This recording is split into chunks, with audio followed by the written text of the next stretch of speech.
तो दोस्तों, आज की इस क्लास में हम पॉलिटी के उन सभी महत्वपूर्ण प्रश्नों के बारे में जानेंगे जो परीक्षा में बार बार पूछे जाते हैं।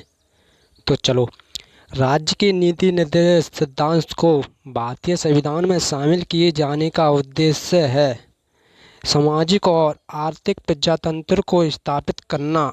ऑप्शन डी आंसर हो जाएगा। निम्नलिखित में से कौन एक राज्य के नीति निर्देश सिद्धांत का उद्देश्य नहीं है? ऑप्शन सी धार्मिक राज्य के स्थापना करना।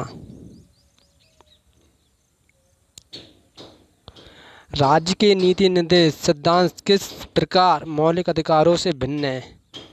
ऑप्शन सी निर्देश सिद्धांत परिवर्तनीय नहीं है जबकि मौलिक अधिकार परिवर्तनीय हैं।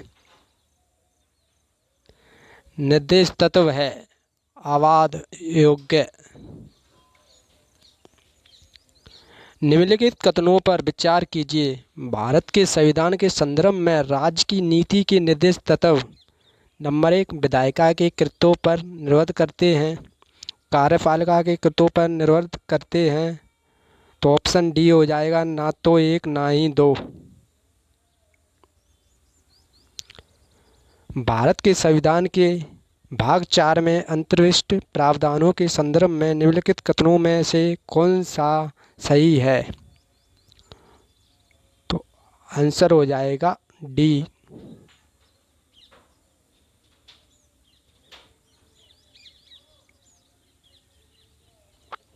भारतीय संविधान के किस अनुच्छेद में यह उल्लिखित है कि राज्य के नीति निर्देश तत्वों को किसी भी न्यायालय द्वारा लागू नहीं किया जा सकता? अनुच्छेद 37। राज्य के नीति निर्देश तत्वों के सिद्धांत में निम्नलिखित कथनों पर विचार कीजिए। वे न्यायालयों द्वारा परिवर्तनीय नहीं हैं।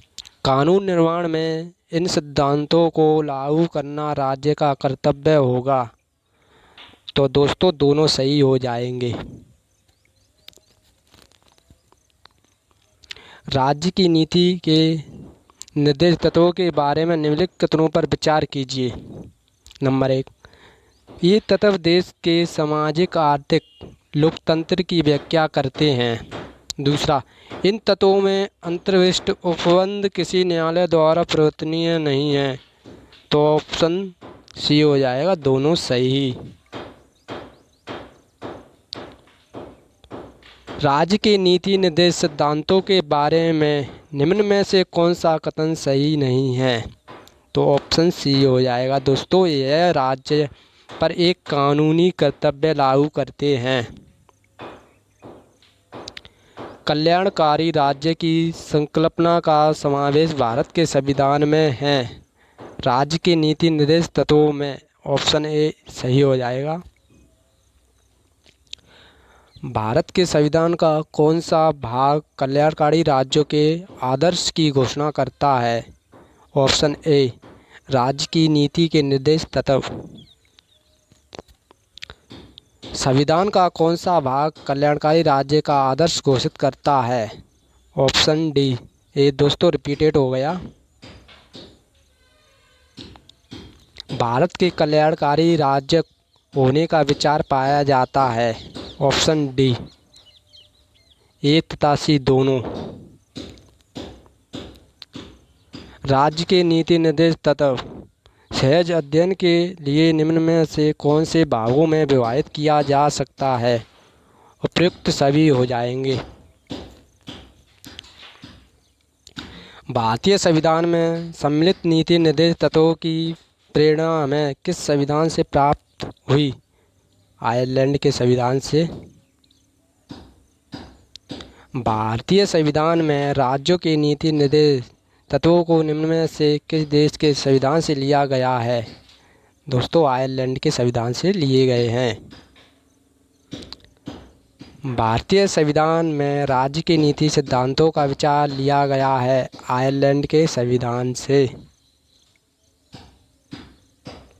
नीति निर्देश सिद्धांत है बाध्य योग्य नहीं है।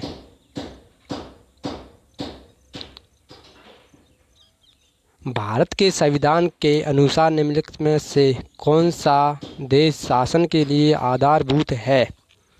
राज्य के नीति निर्देश तथा भारतीय संविधान के अंतर्गत धन का केंद्रीकरण किसका उल्लंघन करता है? राज्य के नीति निर्देश तथा समान कार्य के लिए समान वेतन भारत के संविधान में सुनिश्चित किया गया। राज्य की नीति निर्देश सिद्धांत ऑप्शन बी। निम्नलिखित में से कौन सा राज्य की नीति निर्देश तत्वों में निहित है? ऑप्शन डी, पुरुष और स्त्री दोनों का समान कार्य के लिए समान वेतन हो। निम्नलिखित में से कौन एक मौलिक अधिकार नहीं है? समान काम के लिए समान वेतन ऑप्शन बी नहीं है। निम्न में से कौन सा अनुच्छेद पंचायत के गठन के लिए राज्य सरकारों को निर्देश करता है? अनुच्छेद 40। निम्नलिखित अनुच्छेदों में से कौन एक राज्य सरकार को ग्राम पंचायतों को संगठित करने के लिए निर्देशित करता है? अनुच्छेद 40। भारत के संविधान के अंतर्गत ग्राम पंचायतों